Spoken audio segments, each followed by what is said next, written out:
জোয়ার ভাটা ধারাবাহিকের নায়িকা বদল হচ্ছে। আরাত্রিকা মাইতি উজির চরিত্রে নতুন নায়িকা কে হচ্ছে, তো চলুন বিস্তারিত জেনে নেওয়া যাক। বেশ কয়েক সপ্তাহ ধরে টিআরপি তালিকায় জায়গা করে নিয়েছে জোয়ার ভাটা এবং অনেকবার বেঙ্গল টপার হয়েও দেখিয়েছে। এই ধারাবাহিকে দেখানো হয় একটি আগুন দুর্ঘটনা যেখানে মারা যায় উজি। তাই এখন টেলিপাড়াতে জোর গুঞ্জন, অন্তরীণ বিবাদ, একাধিক সমস্যার কারণে জোয়ার ভাটা থেকে বিদায় নিচ্ছে আরাত্রিকা মাইতি।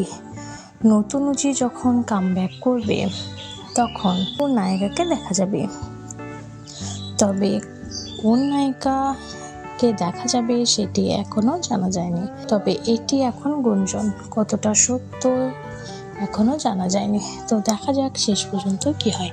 তো বন্ধুরা, আপনাদের এই বিষয়ে কোনো মন্তব্য থাকলে অবশ্যই কমেন্ট করে জানাবেন। ভিডিওটি ভালো লাগলে একটা লাইক করবেন, চ্যানেল সাবস্ক্রাইব করে